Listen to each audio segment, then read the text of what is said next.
இன்னைக்கு உலகமே ஆம், இந்த காரியத்தை குறித்து உலகத்தில் உள்ள எல்லா பெற்றோரும் கவலைப்படுகிற ஒரு காரியத்தை குறித்து இன்னைக்கு நம்ம பார்க்க போகிறோம். ஆம், அதற்கு தீர்வையும் இன்னைக்கு நம்ம பார்க்க போகிறோம். என்னன்னு கேட்குறீங்களா?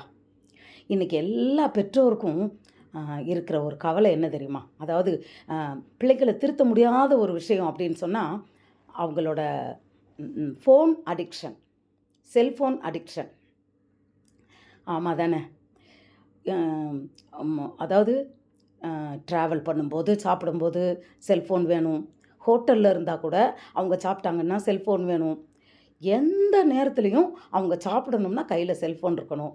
சரி, நம்ம போய்கிட்டு இருக்கோம், கொஞ்ச நேரம் அப்படி உட்காருனா அப்போ ஃபோனை கொடு அப்படின்னு வாங்கிட்டு பிள்ளைங்க ஜன்னலோரமாக உட்காந்து எப்போ பாரு அதை தான் பார்க்குறாங்க. நம்மளும் அதை கொடுத்துட்றோம். ஆனால் அதை நிறுத்துங்கன்னு சொல்லும்போது பிள்ளைங்க அதுக்கு அடிக்ட் ஆனவங்க நிறுத்தவே இல்லை. இது சில நேரங்களில் சின்ன பிள்ளைங்க வந்து எதனாலும் ஒரு பொம்மை படம் பார்க்கும். கொஞ்சம் பசங்க வளர வளர என்ன பண்ணுறாங்க, கேம் விளாடுறாங்க.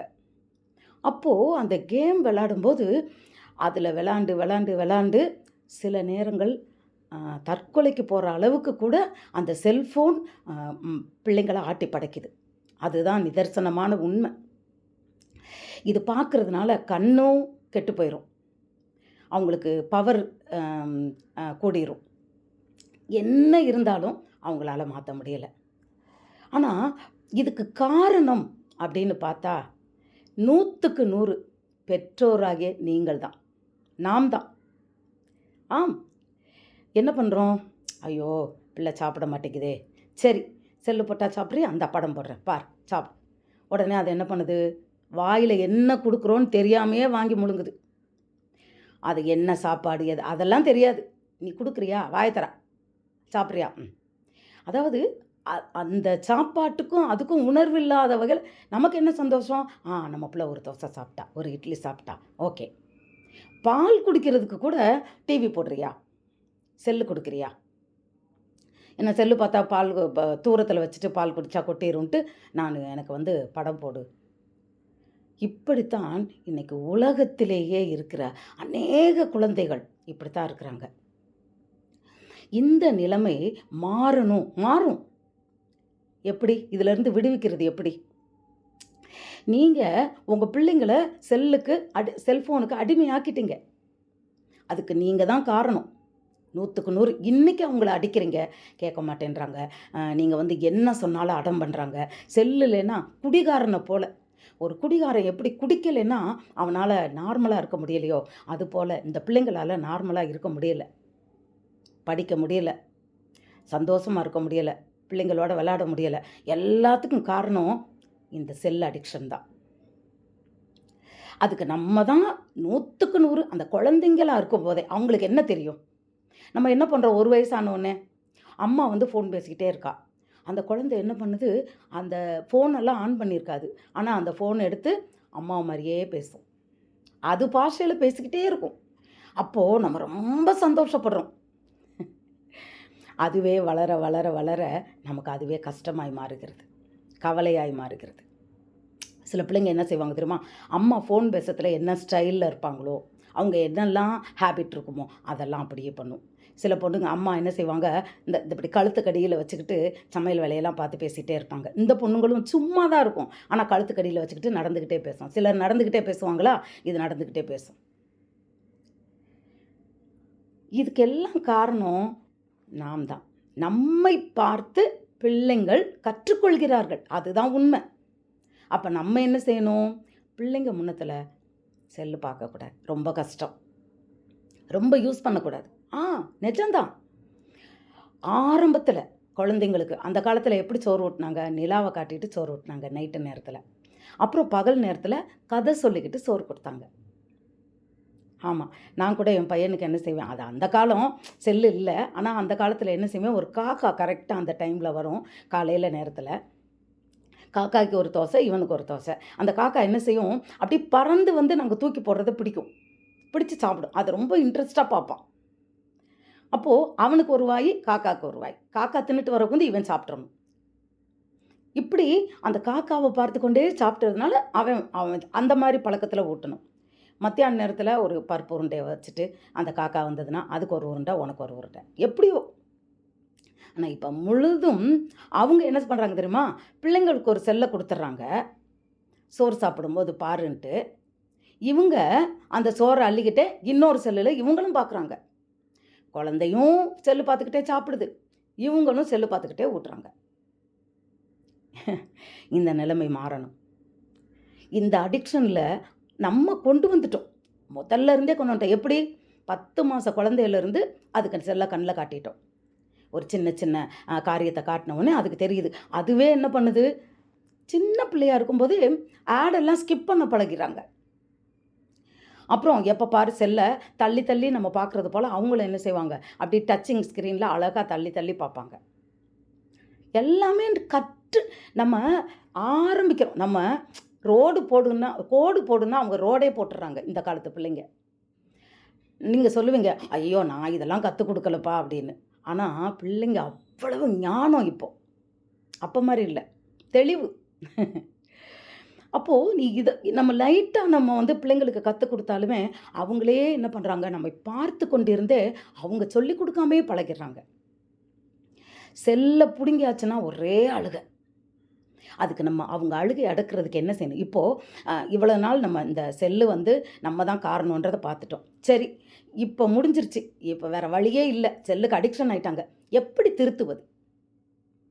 அந்த அடிக்ஷன்லேருந்து பிள்ளைங்களை எப்படி மீட்டு கொண்டு வருவது?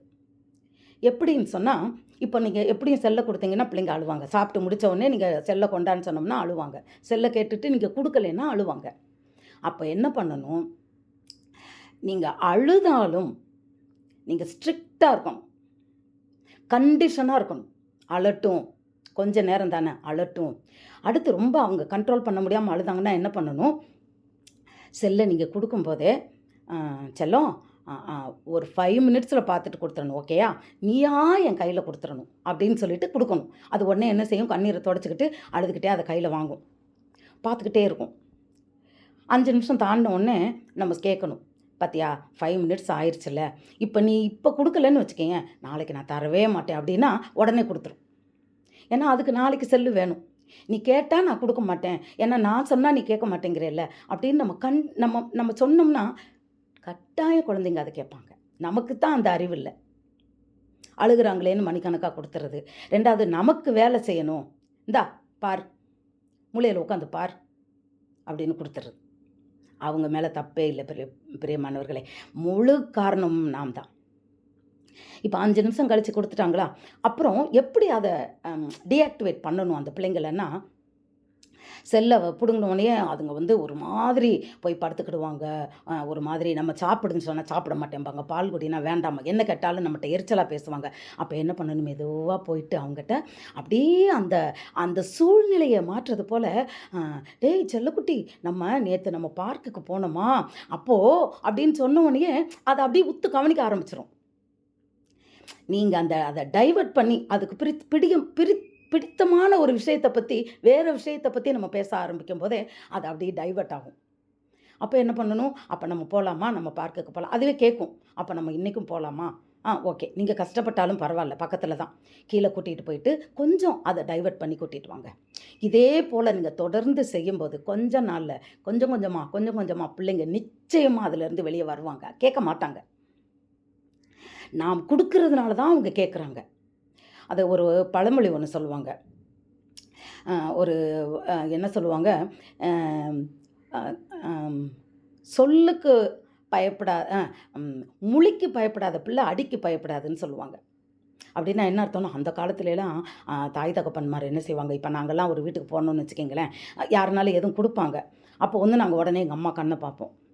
அம்மா வாங்கிக்கேன்ற மாதிரி பார்த்தா வாங்கிக்கிடுவோம், அம்மா இப்படி ஒரு முழிச்சாங்கன்னா வாங்க மாட்டோம், ஏன்னா தப்பு. அதுபோல் தாய் அந்த கண்ணை வச்சு அந்த செல்லு கொடுக்கலன்னு உடனே அதை ஒரு முறைச்சி கொடுக்குறியா அப்படின்றத நம்ம சத்தம் போடாமையே நம்ம கண்ணை பார்த்து பயந்து கொடுத்துடணும். அப்படித்தான் நம்ம பிள்ளைங்களை வளர்க்கணும். நம்மளுடைய முக பாவனைக்கு பிள்ளைங்க பயப்படணும். நம்ம சத்தம் போட வேண்டாம், அடிக்க வேண்டாம். இப்படி நாம் குழந்தைங்களை வளர்க்கும்போது நிச்சயமாகவே அவர்கள் நல்ல பிள்ளைங்களாக தான் வருவாங்க. முதல்ல கஷ்டம்தான். நான் எப்படி என் பிள்ளையை கண்டிப்பேன், நான் எப்படி குட்டி குழந்தைன்னா நீங்கள் கஷ்டத்திலே இருங்க. உங்கள் பிள்ளைங்க செல்லுக்கு அடிக்ட் ஆகிட்டு வேதனைப்படட்டும், சரியாக படிக்காமல் போட்டோம். இந்த இதிலிருந்து பிள்ளைங்க விடுவிக்கணும்னா பெற்றோர் நீங்கள் செல்லை பார்க்குறத விடுவிக்கணும். பிள்ளைங்க முன்னத்தில் நீங்கள் பார்க்கக்கூடாது. நிச்சயமாக அவங்களுக்கு அந்த எண்ணம் கட்டாயம் வரும். நீங்கள் பார்த்தா அவங்களுக்கு வரும். ஒரு குடிகாரன் என்ன பண்ணுறான்? குடிக்கிறவனை பார்த்த உடனே நேராக கடைக்கு போகிறான். அதுபோல தான் மற்றவங்க நம்ம பேரண்ட்ஸு செல்லு வச்சு ஏன்னா இன்றைக்கி ஆளாளுக்கு ஒரு செல்லு. குழந்தைங்க முன்னத்தில் பார்க்காதீங்க. கஷ்டமாக தான் இருக்கும். பிள்ளைங்க ஸ்கூலுக்கு போன பிறகு உங்களோட அவங்க இல்லாத நேரங்களில் நீங்கள் பாருங்கள். உங்களுக்கு தேவையானதை பாருங்கள்.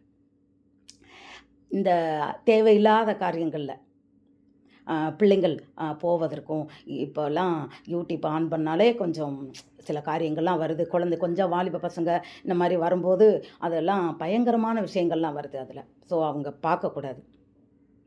தனியாக பார்க்குறாங்க. அது ரொம்ப ஆபத்தில் கொண்டு வந்து விடும். அதனால் சிறு வயது முதற்கொண்டே அந்த செல்ல அடிக்ஷன்லேருந்து உங்களை பிள்ளைங்களை காப்பாற்றுறது உங்கள் கையில் தான் இருக்குது. ஆம் பிரியமானவர்களே, இன்றைக்கு சிறு குழந்தை முதல் நாம் செல்லை காட்டாமல் நம்ம கண்டிஷனாக வளர்ப்போம். அழுது அழுது அழுது அந்த பிள்ளைங்க என்ன அழுதாலும் அவங்கள வேறு வழியில் டைவர்ட் பண்ணி அன்பாக இருந்து அவங்களுக்கு ஒரு கதை சொல்லி எது பிரியப்படுறாங்களோ அந்த விஷயத்துக்குள்ளே அவங்கள கொண்டுட்டு போயிட்டு கொஞ்சம் கொஞ்சமாக அவங்கள நிச்சயமாக மறக்கடிச்சிடலாம். அது உங்களோட டேலண்ட்டில் தான் இருக்குது. சீக்கிரமாக உங்களோட பிள்ளைங்கள்லாம் அந்த செல்ல அடிக்டில் இருந்து அவங்க விடுதலையாகணும். நீங்கள் சந்தோஷப்படணும். God bless you.